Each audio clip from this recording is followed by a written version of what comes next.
Macati, hello world. This is Attorney Angel and I'm your legal angel. Hi my fellow angels. Merry Christmas!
Sonar naman po here sa circuit, okay naman po siya. They observe the health and safety protocols, social distancing, then they have the hand sanitizers all over the place, or all over the counters, and even before entering the restroom, okay naman po. And then kasi wide yung spaces, wide naman po yung aisle, so kahit pa paano, hindi naman po nagsisiksikan yung mga tao, even if there are many people doing their last minute grocery shopping for Noche Buena. Alright, ano pa? Ayan po din, crazy about BTS tayo since since I heard and discovered about BTS when I heard their song Dynamite, but that's another vlog. I will devote a vlog for BTS and my love for BTS and how my students are supporting my love for BTS being a co-army, kasi marami rin pa akong mga students na army. I'll let you know about it, okay? Okay, so this vlog is devoted for one of the contents that I promised to give you, to share with you, which is on inspiring letters. This is very fitting naman po kasi it's Christmas, we need inspiration because we're celebrating and commemorating the birth of our Lord Jesus Christ. That's the true meaning of Christmas. As Christ gave us inspiration, we need inspiration and we should also give inspiration. So, I have 3 letters here. Medyo mahaba yung una. I'd like to start from the earliest. I have 3 letters here, and then going to the most recent. And this is applicable to law students, but I think to students in general and to people in general who need inspiration. Okay, the first one is a lawyer's letter to his son, written in detention by Senator Jose W. Diokno to his eldest son, Jose Ramon, on October 23, 1972. I don't know if you're familiar with this, but this is one of my favorite letters. Ito po ay ginagamit ko in my subjects, most particularly legal profession and basic legal ethics. Napakaganda po. The second letter is a letter from Justice of the Supreme Court of the United States. And then another one is a letter from Governor Cheese Escudero. So let's start with the first letter. So the first letter, as I've said, is a letter from former Senator Pepe Diokno to his eldest son, Ramon. Okay, mag-aalat Ate Charo tayo dito. Together with the lights, yan. And the Christmas Eve, countdown to Christmas Eve. Dear Popoy, when you asked me about a month ago for a list of books that you could read to start studying law, I was loath to prepare the list because I felt that you would be wasting your time studying law in this new society. Okay. The backdrop was during martial law. Okay. I'm still not sure that it would be worth your while to do so. A few days ago, while chatting with a soldier, he asked in all seriousness and sincerity, "Pero sir, kailangan pa ba ang mga abogado ngayon?" And in a way that perhaps he did not intend, he raised a perfectly valid question. And it's also a valid question until now, especially with what is happening now. Okay? Too much lawlessness, lawyers being killed left and right, policemen getting involved in crime, whereas they should be the one who are protecting the people. Anyway, to continue, a lawyer lives in and by the law, and there is no law when society is ruled not by reason but by will, worse, by the will of one man. A lawyer strives for justice, and there is no justice when men and women are imprisoned not only without guilt but without trial.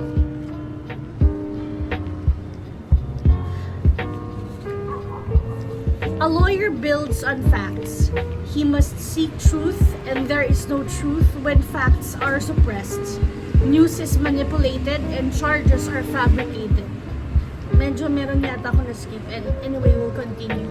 Worse, when the Constitution is invoked to justify outrages against freedom, truth, and justice, when democracy is destroyed under the pretext of saving it, law is not only denied, it is perverted. And what need do our people have for men and women who would practice perversion? Yet the truth remains true that never have our people had greater need than today for great lawyers and for young men and women determined to be great lawyers. Great lawyers. Great lawyers. Remember that. Great lawyers, not brilliant lawyers. I repeat, great lawyers, not brilliant lawyers. Being great is different from being brilliant. A scoundrel may be and often is brilliant, and the greater the scoundrel, the more brilliant the lawyer. But only a good man can become a great lawyer, for only a man who understands the weaknesses of men because he has conquered them in himself, who has the courage to pursue his ideals though he knows them to be unattainable, who tempers his conviction with respect for those of others because he realizes he may be mistaken, who deals honorably and fairly with all because to do otherwise would diminish him as well as them. Only such a man would so command respect that he could persuade and need never resort to force. Only such a man could become a great lawyer. Otherwise, what you are, speak so.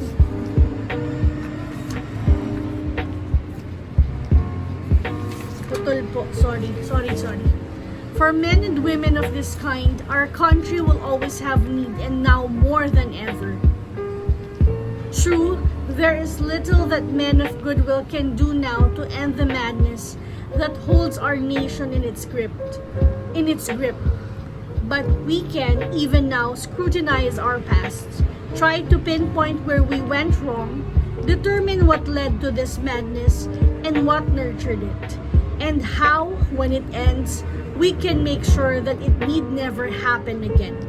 For this madness must end, if not in my lifetime, at least in yours. We Filipinos are proverbially patient, but we are also infinitely tough and ingeniously resourceful. Our entire history as a people has been a quest for freedom and dignity, and we will not be denied our dreams. So this madness will end, the rule of force will yield to the rule of law. Then the country will need its great lawyers, its great engineers, its great economists and managers, the best of its men and women, to clear the shambles and restore the foundations of that noble and truly Filipino society for which our forefathers fought, bled, and died. So there are two sides to the question of whether it is worth your while to study law. And in the end, it is a question that only you can answer. Just be sure that whatever be your decision, it is truly yours, that it is truly what you want, not a choice dictated by a sense of duty to follow in my footsteps. Very beautiful. To help you decide, I suggest that you read. Okay, so in here, there are many suggestions given by Senator Diokno to his son for his readings before he decides whether or not he will take up law.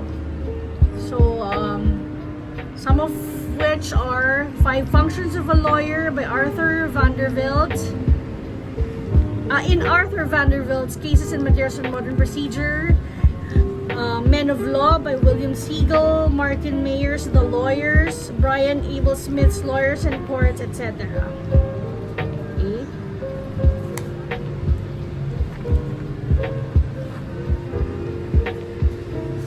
So let's skip some of the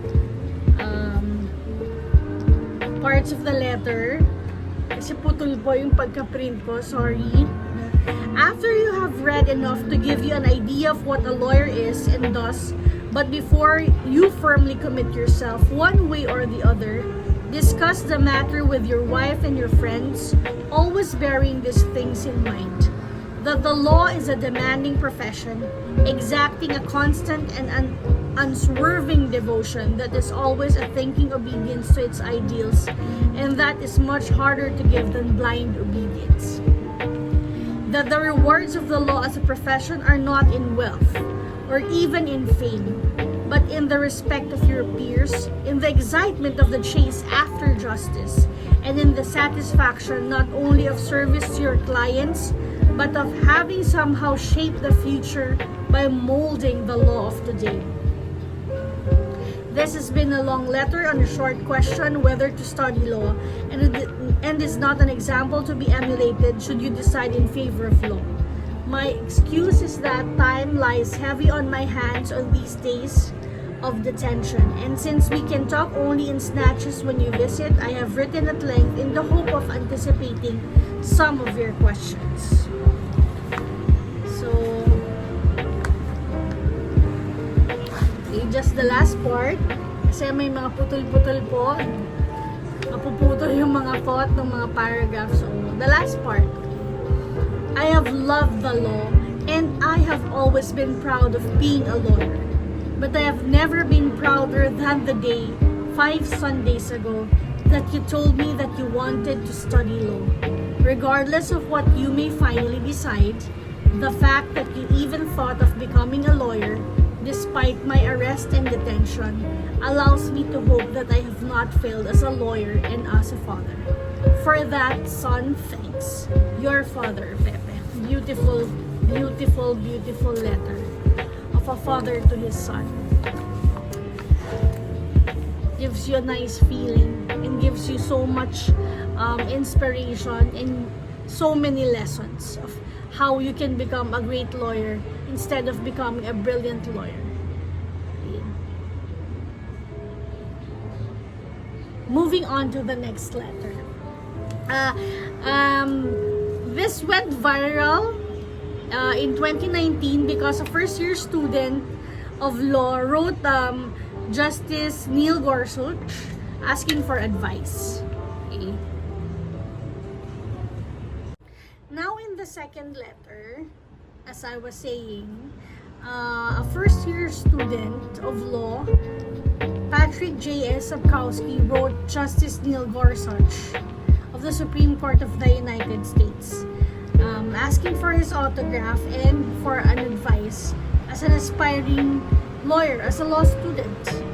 And little did he know that Justice Gorsuch would reply to his letter. So he received a letter from the chambers of Justice Neil Gorsuch of the Supreme Court of the United States.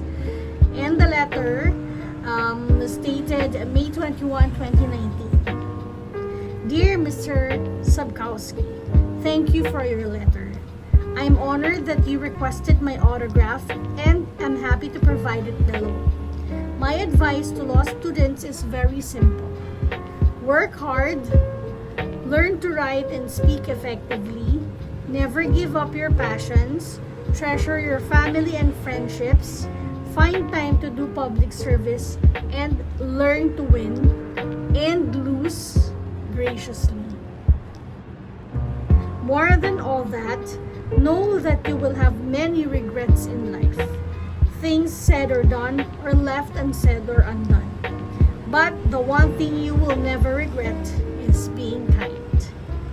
Sincerely, Neil Gorsuch. Very short letter, but very meaningful. And it encapsulates all the lessons that you need to learn as a law student, as an aspiring lawyer, even if you're already a lawyer, and of course, as a person, as an individual as a whole. These are words to live by, lessons that you have to apply in your everyday life. But my favorite part, of course, aside from the second paragraph, when Justice Gorsuch was advising Mr. Sapkowski to work hard, write and speak effectively, being passionate, treasuring your family and friendships, because those are your support groups. They are your support group. Find time to do public service, being selfless, sharing the love, spreading the love. Okay? And learning how to win and lose graciously. Kasi yung iba naman syempre pag nag-lose, hindi naman kasi lahat ng pagkakataon you're the winner.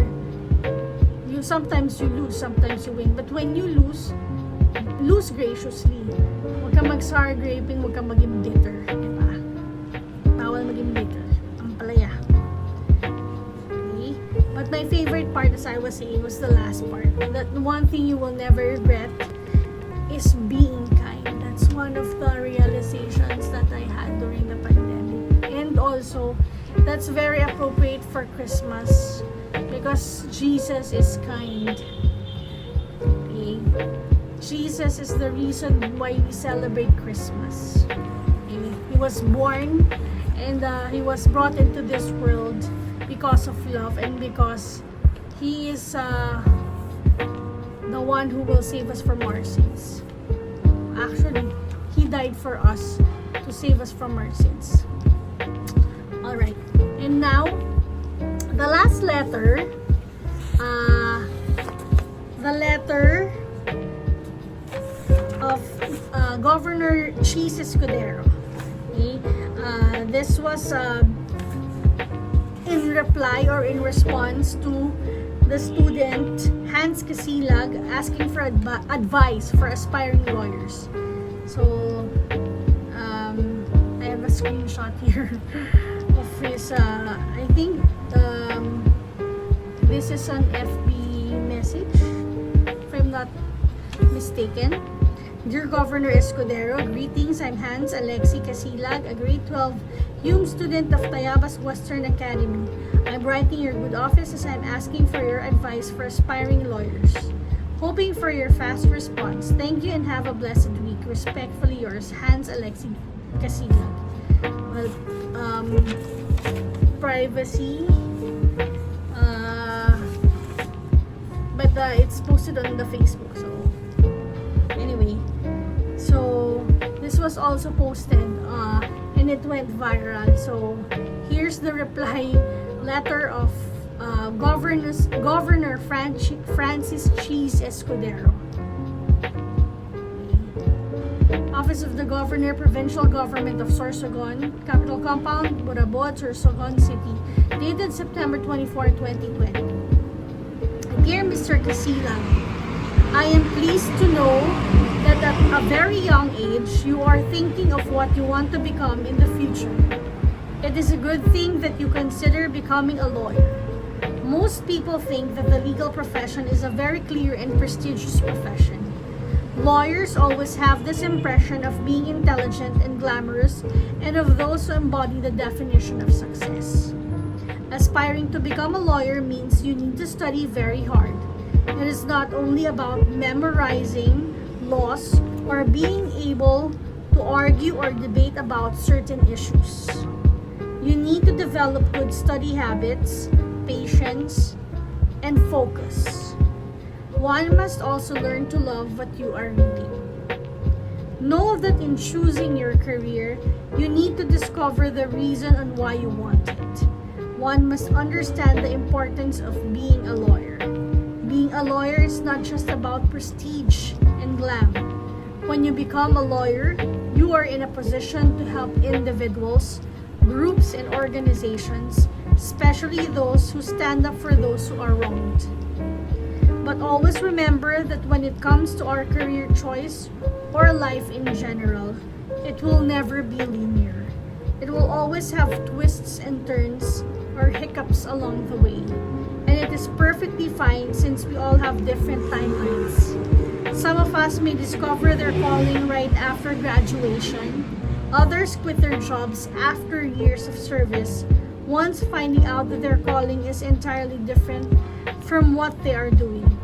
We just always need to try. Life gives us choices, and from these choices, we need to make decisions. Every day, from the moment we wake up, we need to make decisions from the simplest question of what should I wear or what should I eat. And in making decisions, especially about our careers, we need to consider several factors. What are my interests? Where do I excel? Do not feel pressured if there seems no answer to these questions, because our life itself is a journey and a discovery. We truly discover what we really want through experiences, through our success, and especially through our failures. Do not be afraid to make mistakes, because mistakes teach us lessons. Do not be afraid to fail, for failures are important for us to grow and to find out truly who we are. Always be guided that one must counter the waves in order to succeed, and no matter how cruel the society is, always choose to be kind. Good luck and looking forward to meet Attorney Casilag in the future. Very truly yours, Cheese. Okay. So this is similar to the second letter that Justice Gorsuch wrote in reply to Mr. Sapkowski. Okay. So very, very similar life lessons that we can apply. Ang ganda ng mga ginamit na salita ni Governor Cheese. And yun na nga, it doesn't only apply to law students or aspiring lawyers or lawyers, but it applies to life in general. It applies to the everyday life of each and every one of us. Like working hard, loving what you're doing, being passionate, enjoying the journey, experiencing the ups and downs. He used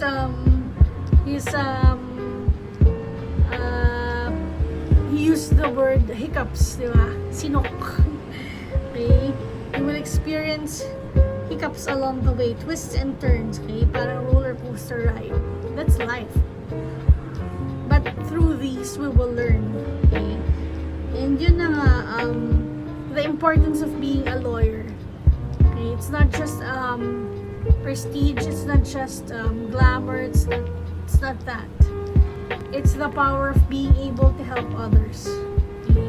With the knowledge, the skills, the expertise, and the experiences that you have gained throughout the years. Ganda rin mga sinabi ni Governor Cheese dito. Okay?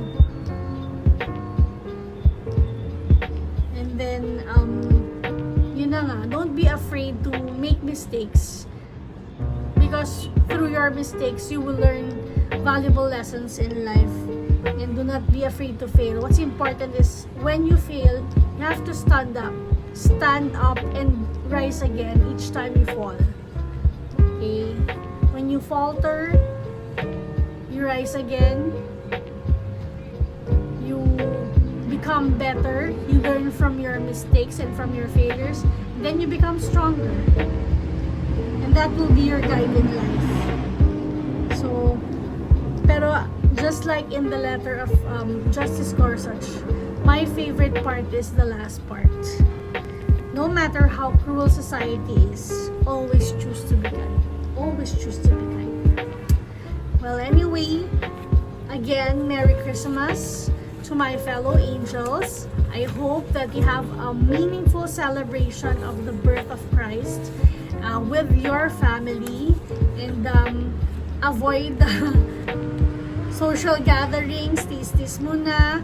Just contact your friends through FB, or you can have your Zoom party just like what we did in our Solidarity Night in New Maxwell with our faculty and our students. And then, of course, as I said, I wish you peace, good health, prosperity, and we're looking forward to a better year in 2021. God willing, we know God will see us through, and that God will end this pandemic soon. And we are hoping and praying for that. And I hope that you have a Merry Christmas and Happy Holidays to everyone. God bless. Be kind. Be a blessing to others, and always remember to glorify God with a grateful heart. Alright, this is Attorney Angel, and I'm your legal angel.